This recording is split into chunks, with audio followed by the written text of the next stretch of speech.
I have to say, out of all the love rats we have seen, she is the smartest of them all and took the scam gracefully. If you come closer, I'm gonna cut you. Her path changed for the better, but still, she made mistakes in the way. Mistakes almost everyone is doomed to make when finding yourself in another country while trying to understand a completely different culture.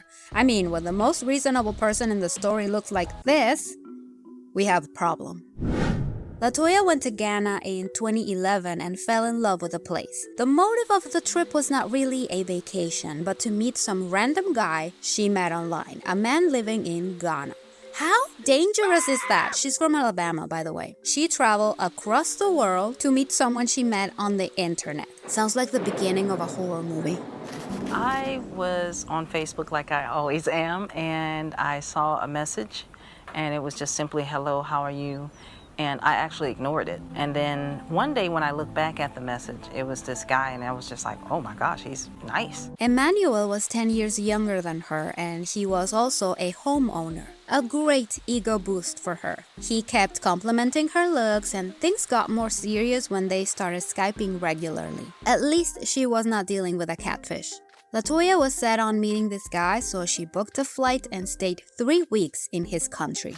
Every evening, it was like a performance, and he would extend his hand and say, "Will you accompany me?" And I would always respond in kind with a yes, like this. It was a performance. Emmanuel was really trying to portray an image to her. The perfect gentleman who's going to take care of her, and the man who cannot stop complimenting everything about her. That sounds dangerously mesmerizing.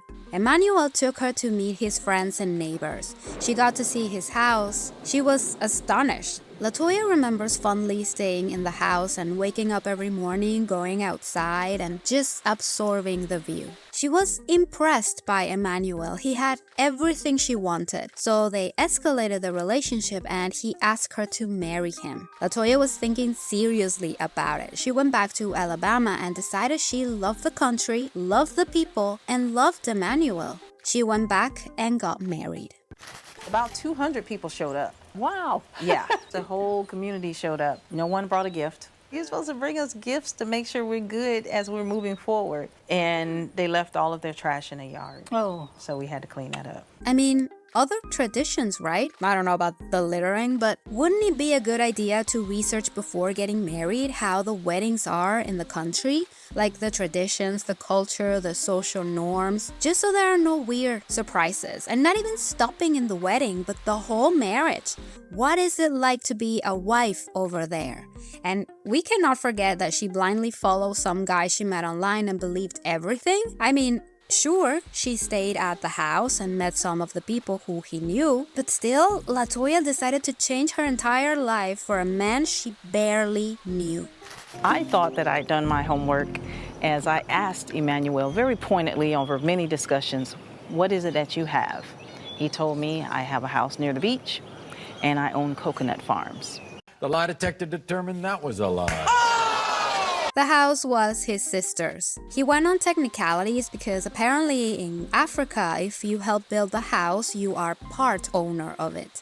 But that's his sister's place. It's in her name. But apart from the house being not his, he was actively cheating on her. She found a bunch of conversations with other women on his phone. That argument actually led to me cutting up all his clothes with a knife, and he came up on me in a threatening way. So I turned around and I said, "If you come closer, I'm going to cut you." So, of course, he heard that and he fled.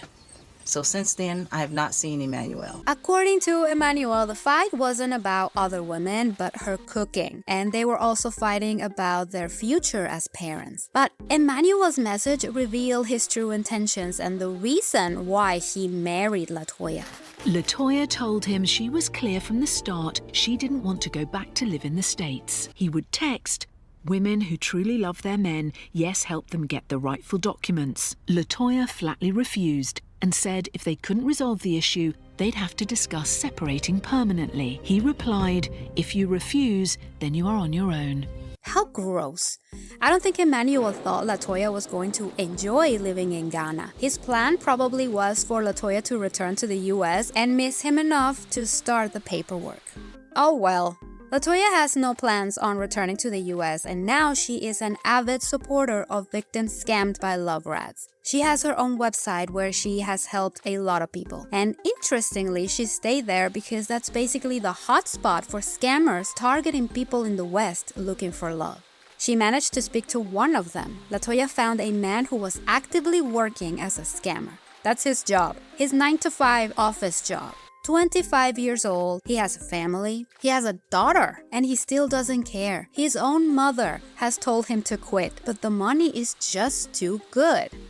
My highest money I've taken all women saying like $50,000. Some might not have money, so you just consider, okay, you just help me with $2,000 or €1,000. Something interesting was that some of these scammers look for a witch doctor to help them bewitch the victim. It's very creepy. This guy doesn't seek that type of help, but still, the length some of them are willing to go for easy money, betraying people's trust and stealing their money in the process, it's scary. I have my personal pastor. I used to go to church. Okay, and you pray that Yes. these people will come up off their money. Everybody, he or she has his or her business to do. No doubt. You always pray for God to give you more money. Is this Christian? Yeah. Living in poverty is not easy, especially when you are a parent taking care of your family. But the mental gymnastics that it takes to say that God is okay with scamming people just because they need the money, that is very entitled. And Latoya caught that. She was taken aback after hearing this guy's confession. And it's just one guy working alone. Some scammers help each other. They create profiles to be doctors, friends, family, lawyers, anybody that can make the scam more believable for the victim. But Latoya had one more visit to take, the witch doctor. I'll show you how you need to approach her, how you need to talk to her, how you need to coerce her mind into whatever situation you want to happen. So this guy is one of those pickup artists, but magical. And that's what Latoya was trying to understand. How come it's okay to use magic to make someone's life worse? She asked the witch doctor if he had some advice for women who have fallen into the traps of a potential spell. You had a choice, right, to love him, or you had a choice not to love him, right? You had a choice to inquire his background. You had a choice to really get to know him that much. You had a choice to trust him, and you chose to trust him. I mean, he's not wrong. If that supposed spell landed, it was because the victim was open to being mesmerized by the scammer. They gave this stranger the opportunity to, with very little to offer, romance them and build a story out of lies, basically telling them everything they wanted to hear. The best advice I can give to the ladies is that they should open their minds more, right? They should open their mind and close their legs. I'll let them know what you said. Latoya was pissed at the witch doctor because he blamed the victims. And I agree with the witch doctor. Taking Latoya's story as an example, she moved her life for a man she barely knew. A random stranger romanced her and she decided to change her life for him. That is reckless. Not to mention that she sold everything she owned in Alabama to be with this man because he told her some stuff that she didn't mind researching first. The good thing is that she loved the place and stayed anyway, but other people are not so lucky. Let's not beat around the bush. This is desperation. Latoya was in her 40s and this 32-year-old dude came out of nowhere and seduced her into believing him. He kept complimenting her looks, pumping her ego, and telling her how much money he had. She wanted it to be true, so she made it happen in her mind. As harsh as the witch doctor's words were, he's right.